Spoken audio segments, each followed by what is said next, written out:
This in context. Xerox asking, in marketing, currently Resonite still has barrier of entry, especially if it works, they still have to do.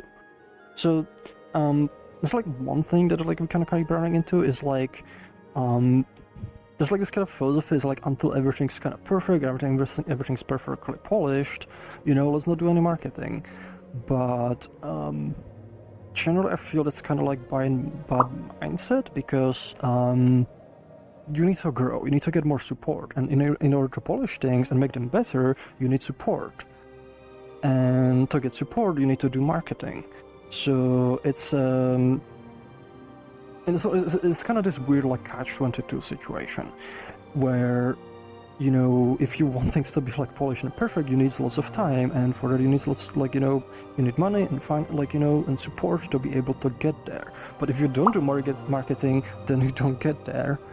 And there's also like another part is like things will never be perfect. Like there's always gonna be something that frustrates some people. There's always gonna be a barrier for some people. Like over the years working on things, one thing I learned is you'll never have things perfect. There's always like you fix, you can fix a thing that like people say is the biggest problem right now that's preventing a lot of people. There's gonna be a thing after that, and then you fix that, there's gonna be a thing after that, and you fix that, there's gonna be another thing after that. Like you're never gonna get things perfect. Like that's just, it's not like plausible. So if you wait for things to be perfect, you essentially will be waiting forever. You have to do marketing, you have to do promotion and get more support to be able to keep going. That's not to say we don't want to improve things. We want to improve things, but you do those things in parallel. What it can affect a little bit is how you do marketing, because you might want to maybe focus say like we have like strong creation tools, thinker tools, in-game like scripting and programming, and there's a lot of things where a lot of people have fun with it despite the barriers. You want to bring more people like that in. It's also, if you look on other platforms, like say you consider something like Second Life, it also has like quite a barrier to entry, like to a lot of things. There's like a lot of complex UI, like it's also not as easy to get into, but they're huge. Like they have so many users and they have like so much support. So it kind of shows like you don't need things to be polished. You need to have something good, and you need to show people the good things, because once people know, like there's like a lot of fun to be had.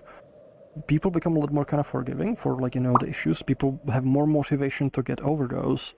And you do want to remove those, like like I'm not arguing against that. Like we want to remove the frustration points, but there's always gonna be more of them.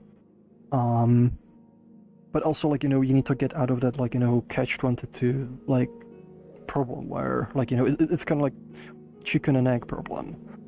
Like to make things polished, like you need more development, you need more developers. For that you need more money. To get more money, you need more you need more people.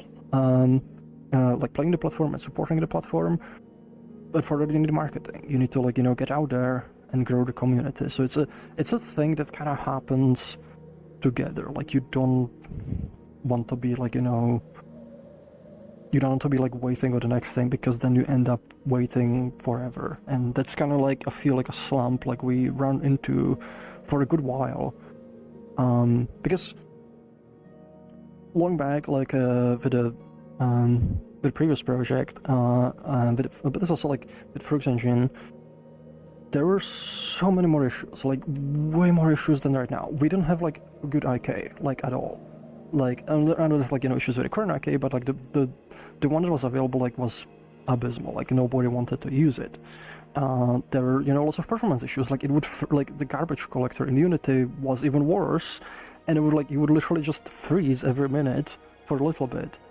And you had like a lot of the tools weren't there. The UI was like way worse. Things were like a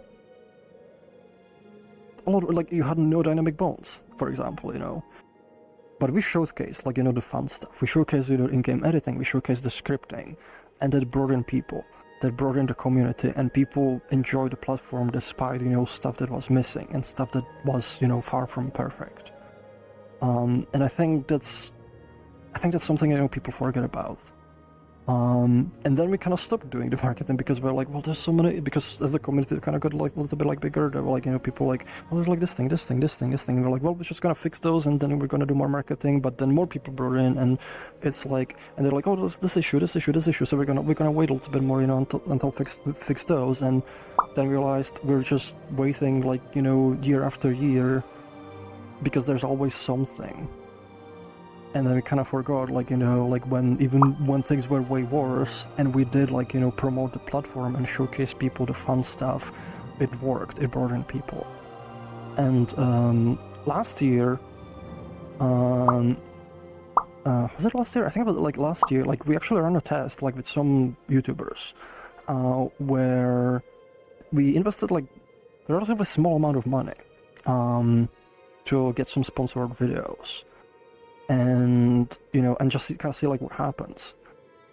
And what it actually did, some of those videos, they actually brought in quite a bit of new users and quite a bit of new support. Like we literally saw, like if you look at our recap streams, like we literally saw the graphs change. And it's hard to argue against numbers. Like it's hard to argue that the marketing is not important to do when we have the numbers that it makes a difference, that it works, that it helps us.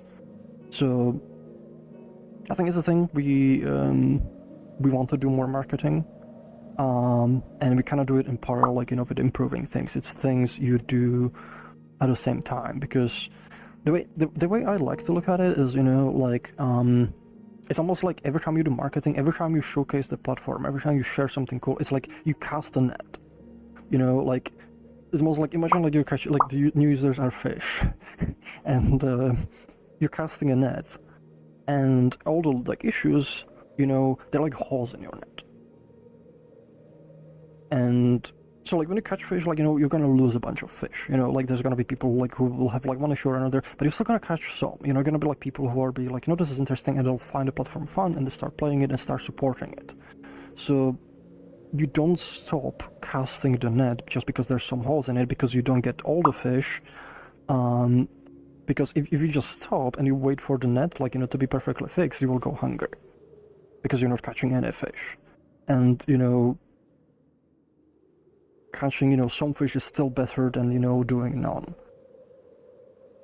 And that's kind of the analogy I used. I don't know if that's one but hopefully it helps illustrate just the kind of the mechanics of it.